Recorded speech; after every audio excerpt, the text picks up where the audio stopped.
ኮዷ 9 ነው በኢትዮጵያ ቀመረ ፊደል። ማንም ሰው ሊንዳት ማንም ሰው ሊያፈርሳት አትችልም። በቃ አከተመ። ኢትዮጵያ ሳይሆን የተሰቃየችው እኛ እሷን ስላልመጠናት ነው እየተሰቃየን ያለ ነው ማለት ነው። ይሄን ተረዱ። የሰው ኮድ 7 ነው። አራተኛ ውስጥ ገብታለች። አባቶቻችን በጣም ክብር ይግባቸው ጥንቶቹ።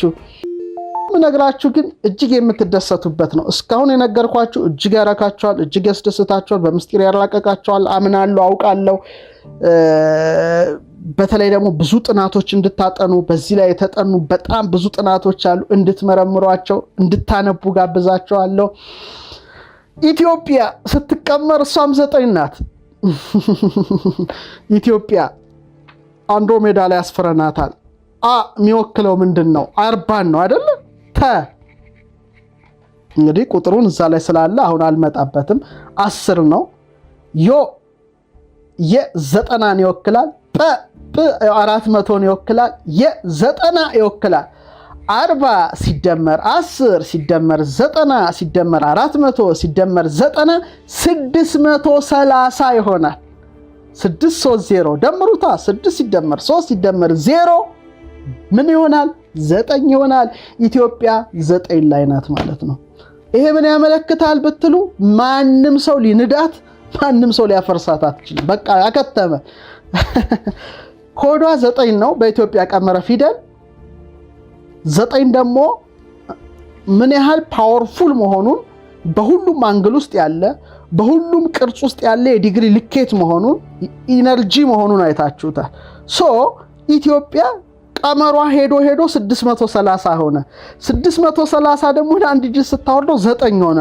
ስለዚህ አትፍሩ፣ አትስጉ ማለት ነው። ይልቁኑ ኢትዮጵያ ትፈርሳለች የሚል ስጋታችሁን ተውና ሌላ ስራ ስሩ። አሁን ጊዜው አይደለም። ምክንያቱም እንትን ባህያ ቆዳ የተሰራች አይደለችም። ጅብ በጮኸ ቁጥር ቆዳው ተርተር እንደሚል በፍጹም ስፒሪቹዋል ኢንላይትመንት። ስለዚህ አንዳንድ አስተያየት አያለው እንዴ አንተ ይሄን ታቀርባለህ ኢትዮጵያ እየተሰቃየች የሚል አንድ አስተያየት አንድ ወንድም ይላከልኝ። ኢትዮጵያ ሳይሆን የተሰቃየችው እኛ እሷን ስላልመጠናት ነው እየተሰቃየን ያለ ነው ማለት ነው። ይሄን ተረዱኝ። መመጠን አልቻልንም ሀገሪቱን። 9 ናት። ስፒሪቹዋል ኢንላይትመንት እነሱ ኢትዮጵያን የሚመጥናት ማን ነው? እነ አንድሮሜዳ ይመጥኗታል፣ እነ ካሲዮፔያ ይመጥኗታል፣ እነ ሴፊዮስ ይመጥኗታል፣ ያሬድ ማህሌታ ይመጥናታል፣ ሌሎችም በጣም ተዋናይ ይመጥናታል ኢትዮጵያን። አባ ጊዮርጊስ ዘጋስጫ በመንፈሳዊ ዓለም ይመጥናታል። የሚመጥኗት ናቸው እነሱ ገብቷቸዋል። ላሊበላ ይመጥናታል ኢትዮጵያን። ከዛ ውጪ ግን እኛና እሷ መመጣጠን ስላልቻልን ነው። ዋናው ጨዋታው እዛ ላይ ነውና አቅማችን አይፈቅድልንም ሀገሪቱን። አሁን እንደው መቼስ አለ አይደል እንጂ 9 ላይ ያለች ኃይል ስለሆነች መመጣጠን አልቻልንም ከሆነ ያስማማናል። መጋቢ አዲስ እሸቱ አንዴ ሲናገሩ ስሰማቸው የሲኖትራክ ትልቁ መኪና ላይ የቤቢ ፊያት ሞተር ቢገጠም ወይም የባጃጅ ሞተር ቢገጠም ሲኖትራኩን ማንቀሳቀስ አይችልም፣ ያም ይወድቃል ያሉት ነገር በጣም ልብ እና ሀገሪቱ 9 በጣም ከፍታ ልዕልና ላይ ያለች ናት። በሁሉም ቤተ እምነት ሁሉም አክብረዋት በክርስትናውም በእስልምናውም መጽሐፍ ውስጥ ከብራ ያለች የተጻፈች ናት። የግሪክ ፈላስፎች የሮማ ፈላስፎች የጮሁላት ናት። ዓለም የጮሁላት ናት። በጠፈር ዝርዝር በአዩ ዝርዝር በ3 ኮንስታሌሽኖች ላይ ስሟ በክብር የተጻፈላት ናት። ውቅያኖስ ኢትዮፒክ ኦሽን ተብሎ አህጉር በስሟ ያስጠራች ናት። ልዕልና ላይ ናት። እኛ ግን ታችነን በጣም ልንመጥናት አንችልም። እግዚአብሔር ግን የሚመጥናትን ትውልድ እንደሚያስነሳ እምነት አለኝ። ግን ሩቅ አይሆንም። የሚመጥናትና የሚመጣጠኑትን እኛ እንመጥናታለን።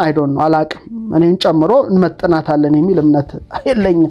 ስለዚህ ሲኖትራክ የኔታ እንዳሉት የሲኖትራክ ሞተር ላይ በቢፊያት ሞተር ብገጥሙ የባጃጅ ሞተር እንደማያንቀሳቅስ ማንቀሳቀስ አልቻልንም። ስለዚህ ትክክለኛ ሞተሮቿ እስኪነሱ ድረስ እንግዲህ በትዕግስት በጸሎት እንጠብቃለን ማለት ነው። ቀንና ሌሊት የሚያወሩ ሳይሆን ቀንና ሌሊት የሚሰሩላት ምርጥ ልጆች እግዚአብሔር እንዲያስነሳላት ሁልጊዜ ጸሎት ስጸልይ አስባለሁ። በነገር የሚያቃጥሏት ሳይሆኑ ደስ በሚል ነገር መልካም ነገር የሚያገለግሏት እግዚአብሔር እነዛን ትውልዶች እንዲያስነሳ ሁልጊዜ እጸልያለሁ፣ እመኛለሁ። የክብር ካባዋን ተጎናጽፋ ክብር ልብሷን ለብሳ የሚመጥናትን የክብር አክሊል ደፍታ ሁሌ በክብር ባያት እናቴ ናትና እመኛለሁ። ያን ደግሞ እግዚአብሔር ያን የሚመጥኗትን ትውልዶች እንዲያስነሳ ደጋግሜ እጸልያለሁ። እንደሚሆንም ደግሞ አምናለሁ። ከዚሁ ጋር ተያይዞ ይሄ ዕውቀት ይሄ ጥበብን ደግሞ ሊያስቀጥሉ የሚችሉ መልካሞችን እግዚአብሔር እንደሚያስነሳ አምናለሁ። ስለዚህ እንደኔ ደግሞ እንደ ክርስቲያን ከሞት እነሳለሁ ብዬ አምናለሁ። ከሞት እነሳለሁ ብዬ ሳምን ስጋዬ በሚሞትበት ነፍሴ ከስጋዬ በምትለይበት ጊዜ ሁላችንም ነው ደስ የሚያሰኘን እዚች አፈር ውስጥ ስንቀላቀል መጣብኝና መጣህልኝ የሚባል ሰው አለ አይደል? ይሄ ገሌ መጣብኝ ይባላል። እንዴ ባልመጣብኝ ወይ መጣህልኝ ይባላል በፍቅር። ስለዚህ ሀገሪቷ አገልግለናት ብናርፍ መጣህልኝ ልጄ ብላ የምትቀበል ሀገር እናት ናት። መጣብኝ ገሌ ብላ ሳይሆን መጣህልኝ ብላ በኋላም በጣም የሚያስደስተው እቺ የምንወዳት ሀገር ላይ ይሄ ዛሬ የምንንቀሳቀስበት ስጋ ብትን ብሎ ሲዘራ እንደ ስንዴ እንዴት ደስ ይላል። በቃ አሁን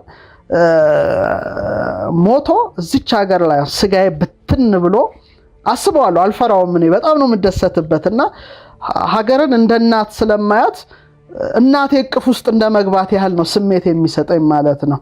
አንድ ሰው እናቱ እቅፍ ውስጥ ሲገባ የሚሰማው ምቾት አለ፣ ደስታ አለና አይደለም በህይወት መሞት ራሱና በዚህ ምድር ላይ መቀበርን በጣም እናፍቃለሁ። እንደ አንድ ኢትዮጵያዊ በጣም ጥሩ ኢትዮጵያዊ ስጋዬ ሲበተን አየዋለሁ በመናቤና ግን የሚበተነው ምፈራው አይደለም እናቴ እቅፍ ውስጥ ነው የተበተነው ማለት ነው።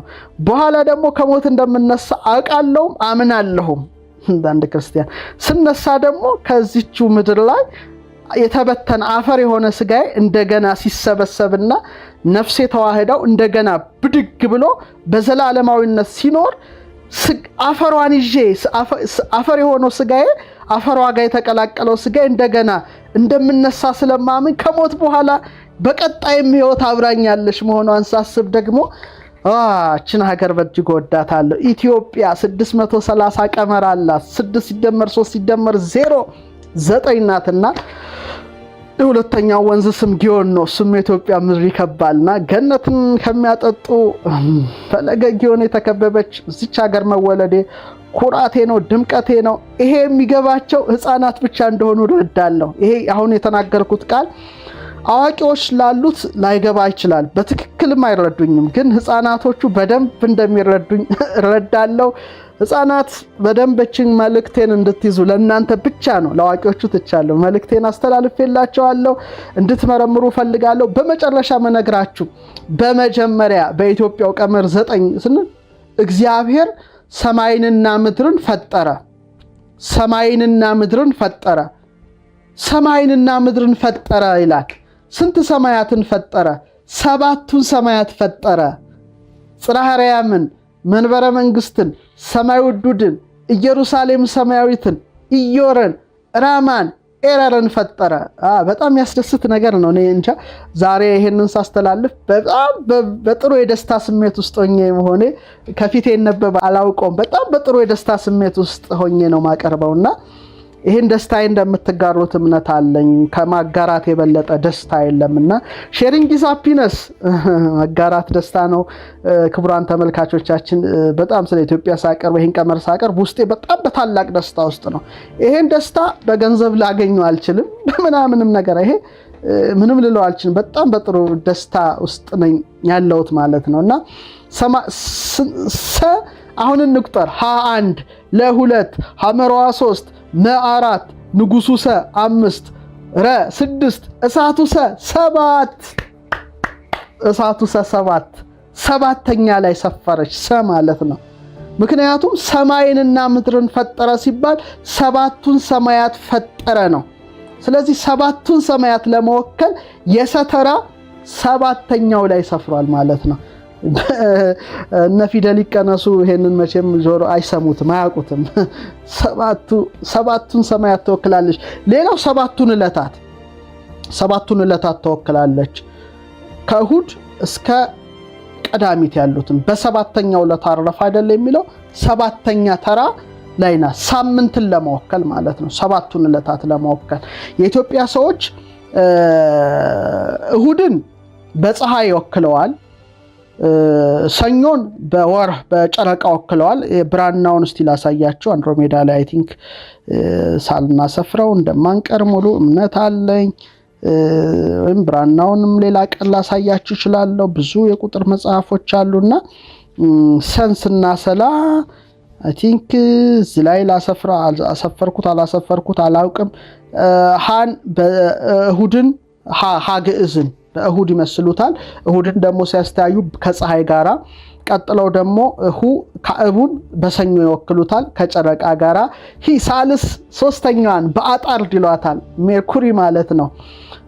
ሃሁ ሂ ሃ ራባዋን ሃ በረቡ ይመስሏታል። ቀጥሎ በዝሁራ ወይም በቬነስ ማለት ነው። ሃ ሄ ህ ሆ አይደለ። ቀጥሎ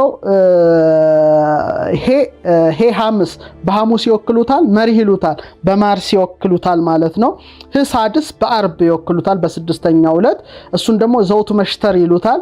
በጁፒተር ይወክሉታል። ሆ ሳብ በዙሃል በሳተርን ይወክሉታልና አቤት እነዚህ ሰዎች እኮ የተለዩ ሰዎች ነበሩ። በእነሱ ዘመን ምን አለ ብንወለድ። እናታችሁ እንደዚህ ዝም ብለን እየበላን እየጠጣን የምንሞትበት ሳይሆን በጥበብ ከሚራቀቁ ሰዎች ጥበብን እየቀሰምን በምስጢር እየተራቀቅን ምንኖርበት ዘመን እናፍቃለን። ቀጣዩ ልጆች ግን ያደርጉታል የሚል እምነት አለ። ሌላው ሰዎች ነን። ሰው ማለት 7 ማለት ነው። የሰው ኮድ 7 ነው። 4ቱ ባህሪያተ ሥጋ እሳት፣ ውሃ፣ ነፋስ፣ መሬት በኋላ አመጣላችኋለሁ። የነፍስ ባህሪያት ለባዊት ልብ ማድረግ፣ ነባቢት መናገር፣ ሕያዊት ሕያው ሆና መኖር 7 ማለት ነው። ሰብኒት ባህል በእንተ ፍጥረተ ጠባያቲሁ ይባላል። ሰው መባሉ ስለ ጠባዮቹስ መሰናሰል ነው። ስለዚህ 21 ለ2 አመሯ 3 ማ4 ሳ5 ረ6 7 ሰውን ወክለዋል ማለት ነው።